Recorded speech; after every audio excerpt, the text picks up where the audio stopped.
ओशो। मनुष्य की खोज क्या है? मनुष्य की खोज है अपने घर की खोज। यहाँ परदेश है, यहाँ सब वीराना है। अपना यहाँ कुछ भी नहीं और यहाँ से जाना है। और जो थोड़ा बहुत अपना मान लोगे वह भी मौत छीन लेती है। यहाँ घर तो कोई कभी नहीं बना पाया। यहाँ तो घर उजड़ने को ही बनते हैं। यहाँ तो घर बन ही नहीं पाते कि उजड़ जाते हैं। यहाँ हम ही नहीं टिक पाते तो हमारे बनाए घर कैसे टिकेंगे? यहाँ की गई मेहनत को अकारत जाती है। आदमी की खोज उस घर की खोज है जो मिले तो सदा के लिए मिल जाए। आदमी की खोज उस घर की खोज है जो सच में घर हो, सराय न हो। यहाँ तो सब सराय हैं, धर्मशालाएं हैं, बस रैन बसेरा है। सुबह हुई चल पड़ना होगा, बहुत मोह मत लगा लेना सराय से। बहुत ममता बिठा लेना यह झूठ ही जाना है, यह छूटा ही हुआ है। तुमसे पहले बहुत लोग यहाँ ठहरे और गए, तुम भी उसी कतार में हो।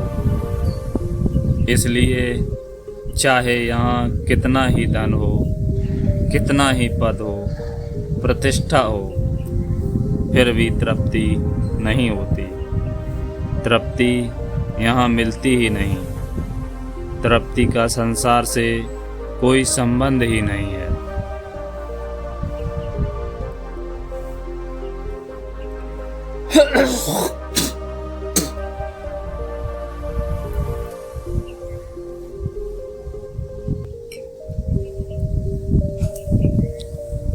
अक्सर ऐसा होता है कि गरीब को तो थोड़ी आशा भी रहती है, अमीर की आशा भी टूट जाती है।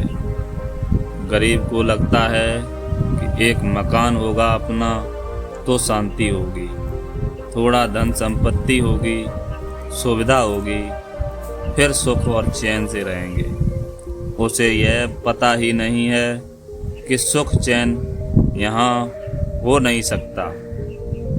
धर्मशाला में कैसा सुख चैन कब उठा लिए जाओगे? आधी रात में पुकार लिए जाओगे।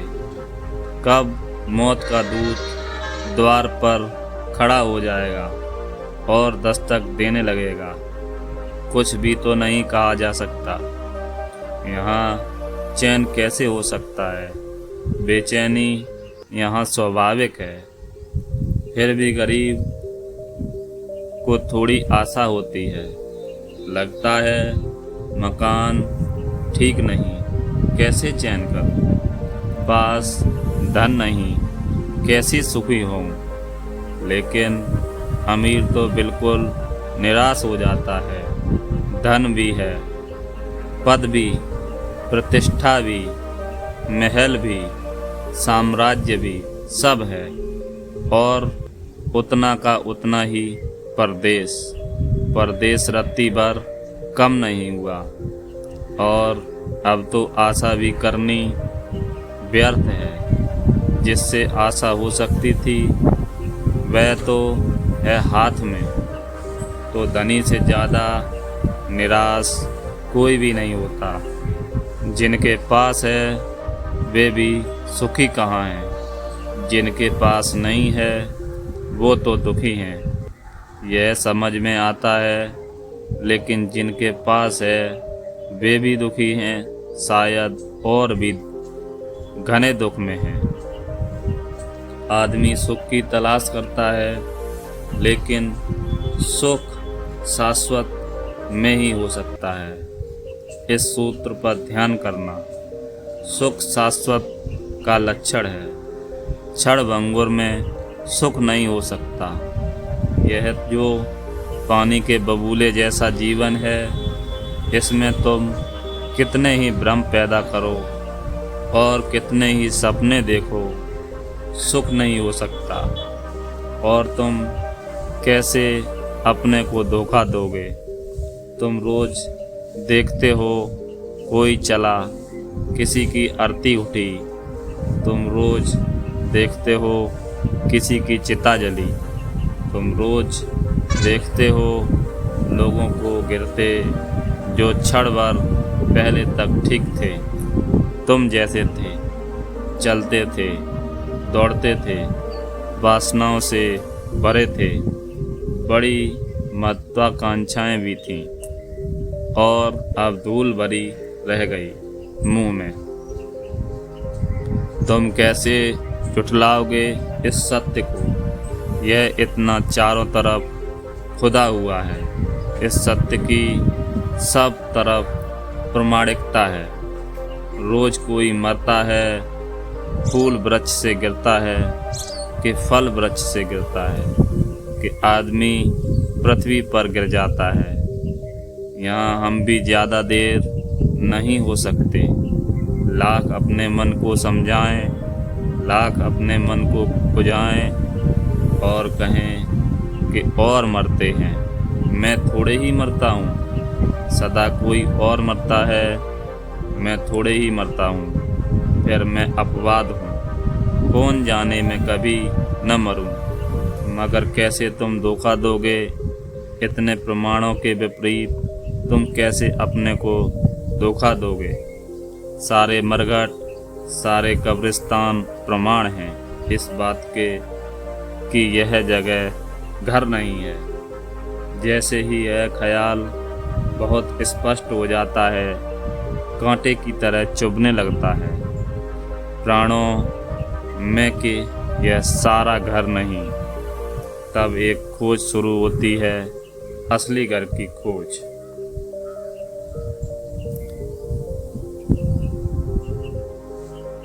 मीरा कहती है, मैं तो गिरधर के घर जाऊं। वह असली घर परमात्मा का ही घर हो सकता है। परमात्मा यानी जो सदा है, आदमी यानी जो कभी था और कभी नहीं हो जाएगा। परमात्मा यानी जो सदा है, सदा है, सदा होगा। सनातन, शाश्वत, अनंता जिसका स्वभाव है, वहीं विश्राम है, उसकी गोद में ही विश्राम है। फिर तुम उसे राम कहो, रहीम कहो, यह तुम्हारी मौज की बात। मीरा का नाम उसके लिए गिरधर है, गोपाल है। यह नाम का ही भेद है। नाम में बहुत मत उलझ जाना, मतलब की बात समझ लेना। आम का रस चूस लेना, गुठलियाँ गिनने मत बैठ जाना।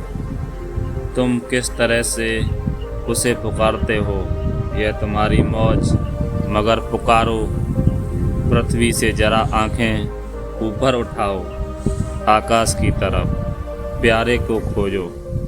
और ऐसा नहीं है कि प्यारा बहुत दूर है, और ऐसा नहीं है कि तुम्हें बड़ी बड़ी पहाड़ियाँ चढ़नी हैं तब तुम्हें प्यारा मिलेगा।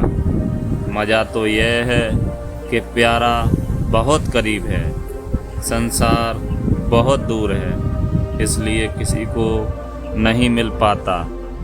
चलते हैं लोग, लगता है मिला मिला, अब मिला तब मिला, मिलता कभी नहीं।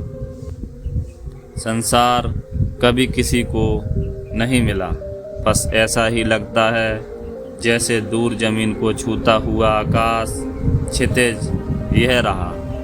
और थोड़े दौड़ लें, मिल जाएगा।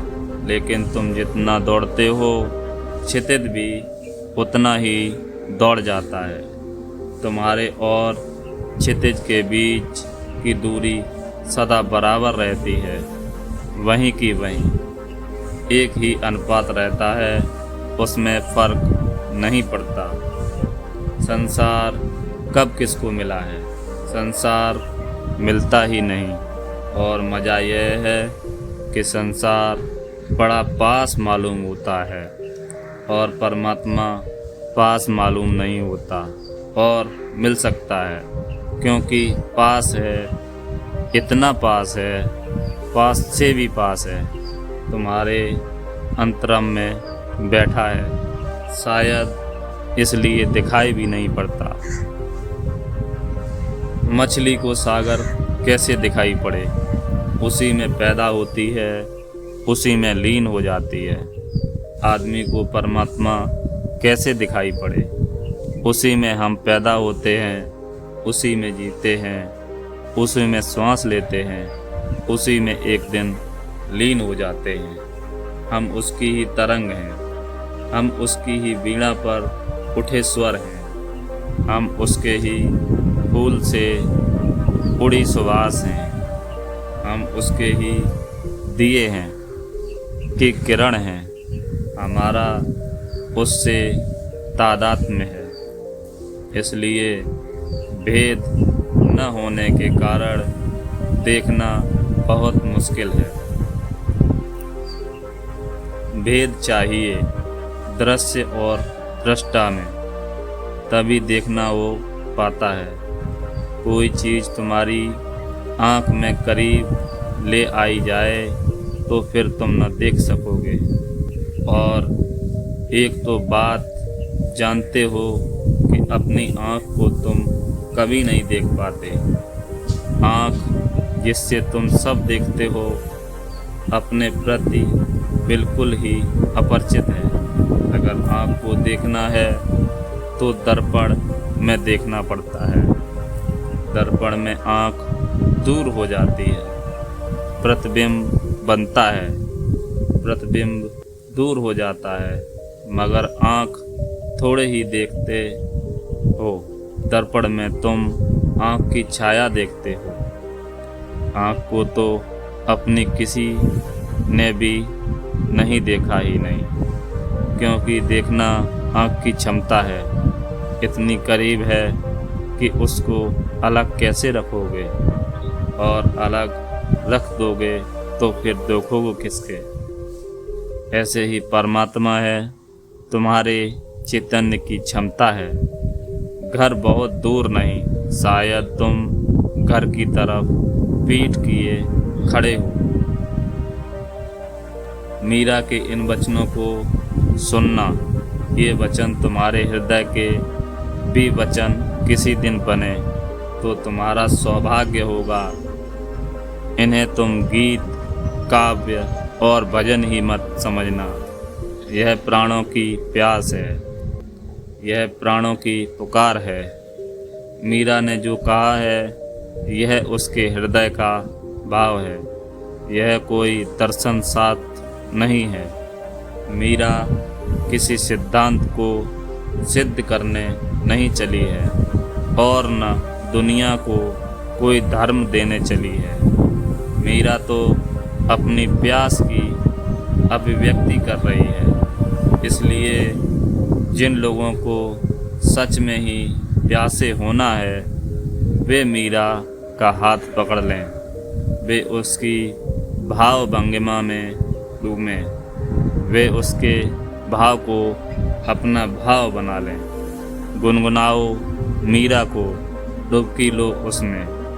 मैं तो गिरधर के घर जाऊं। मीरा कहती है, मुझे तो अब एक ही घर याद आता है, परमात्मा का। वहीं मुझे जाना है, यहाँ से मुझे हटा लो, मुझे वापस बुला लो। यह निष्कासन बहुत हो गया, यह दंड काफ़ी है, अब मुझे और न रखो। ओशो।